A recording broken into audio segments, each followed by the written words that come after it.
अगर कार वालों से टोल ज्यादा लोगे वो आंदोलन नहीं करेगा, ट्रक बसेस वाले एजिटेशन नहीं करेंगे, पर स्कूटर और साइकिल वाला झंडा लेके घूमता है तो उससे तुम्हारे टोटल इसमें 1% भी एडिशन नहीं हो रहा। उसको आंख पे क्यों ले रहे हो? उसको ऑटो रिक्शा और स्कूटर से लेने का कोई कारण नहीं।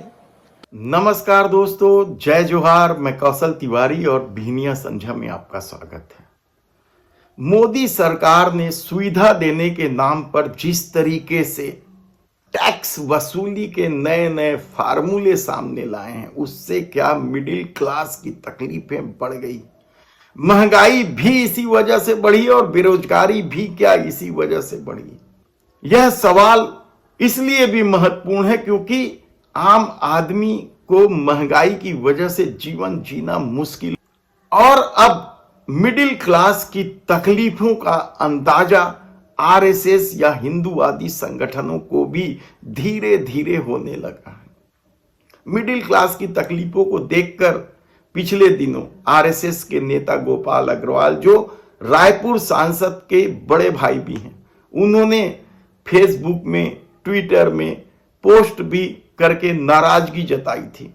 लेकिन लगता है कि सरकार को सिर्फ खजाना भरना है, और ऐसा नहीं है कि इस पूरे खेल में केवल वित्त मंत्री सीतारमण शामिल हो या देश के प्रधानमंत्री नरेंद्र मोदी, अमित शाह ही शामिल हो। इस खेल में परिवहन मंत्री नितिन गडकरी भी उतने ही शिद्दत से शामिल है। एनएचआई का कर्जा यदि लगातार बढ़ रहा है और उसी पैमाने पर विकास के नाम पर टोल टैक्स की बात हो या आम आदमी से जुर्माना वसूलने की बात हो, उसी तेजी से यदि बढ़ाई जा रही तो इसे क्या कहा जाए। और अब तो नितिन गडकरी ने खुलेआम मंच से कहना शुरू कर दिया है कि मिडिल क्लास को निचोड़ डालो। हालांकि सीधे उन्होंने मिडिल क्लास का नाम नहीं लिया, न ही निचोड़ने जैसे शब्द का इस्तेमाल किया, लेकिन जिस तरीके से उन्होंने कार वालों से वसूली को लेकर बात कही, पहले वह सुन लीजिए। तुम अगर कार वालों से टोल ज्यादा लोगे वो आंदोलन नहीं करेगा, ट्रक बसेस वाले एजिटेशन नहीं करेंगे, पर स्कूटर और साइकिल वाला झंडा लेके घूमता है तो उससे तुम्हारे टोटल इसमें 1% भी एडिशन नहीं हो रहा। उसको आंख पे क्यों ले रहे हो? उसको ऑटो रिक्शा और स्कूटर से लेने का कोई कारण नहीं।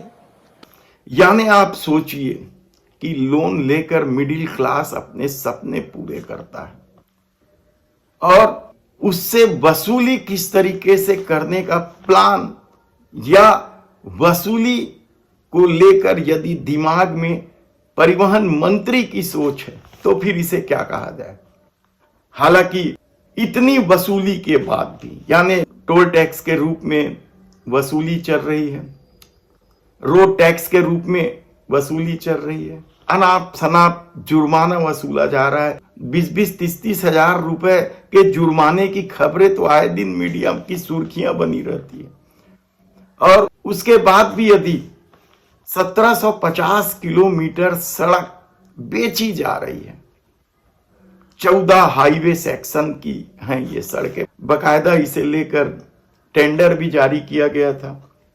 3,47,000 करोड़ रुपए कर्जा है एनएचआई पर, और जिस तरीके से वसूली के नए नए मापदंड तैयार किए जा रहे हैं, करोड़ों रुपए खर्च करके टोल प्लाजा बनवाया गया, फास्ट ट्रैक लगवाया गया, और उसके बाद अब इन करोड़ों रुपए का कोई मतलब नहीं रह जाएगा जब सैटेलाइट सिस्टम पर आ जाएगा।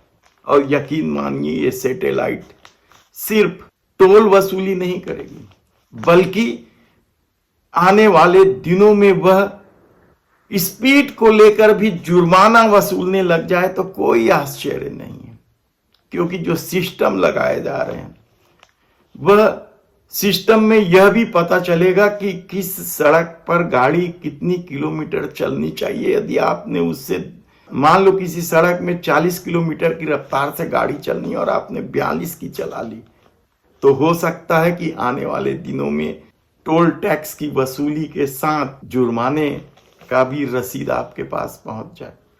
यानी सरकार कोई मौका नहीं छोड़ना चाहती। और सबसे हैरानी की बात तो यह है, 10 साल सत्ता में रहने के बाद, दुनिया भर के दावा करने के बाद, यदि टोल टैक्स वसूली का काम गुंडे, बदमाश या राजनीतिक नेता ही कर रहे हैं तो इसे क्या कहा जाए? आप खुद सुनिए कि नितिन गडकरी टोल वसूली को लेकर क्या कहते हैं। Either you like it, may not like it, toll collection ये तुम्हारा धंधा ही नहीं है। अभी देश में ये धंधा है, इसमें जो इन्वॉल्व है एंटरप्रेन्योर, वो एक तो पॉलिटिशियन है, अंडरवर्ल्ड है या क्रिमिनल है, मारपीट करने वाले हैं, लट्ठीबाज, वही आते हैं। और वो आने के बाद ये सिस्टम में उनकी दादागिरी चलने लगी। और फिर उन्होंने एक काम किया कि अभी बहुत से जगह पर उतना ज्यादा डायरेक्ट बोलना मेरे लिए उचित नहीं है, वहां का मेंबर ऑफ पार्लियामेंट हो या एमएलए हो, उन लोगों के साथ इनका ज्वाइंट वेंचर बन गया। और फिर उसके बाद ये बिजनेस रन करते हैं। यानी आप सोचिए कि किस तरीके से सरकार चल रही है और किस तरीके से मिडिल क्लास को निचोड़ने का खेल चल रहा है। पर्यावरण के नाम पे 10 साल 15 साल चली गाड़ियों को कंडम बनाकर ऑटोमोबाइल सेक्टर को जीवित करने की कोशिश तो की जा रही है, लेकिन इसका भार भी तो आम आदमी पर पड़ रहा है। तब देखना है कि आने वाले दिनों में मिडिल क्लास को लेकर या मिडिल क्लास से वसूली को लेकर सत्ता और किस किस तरह की योजना बनाती है।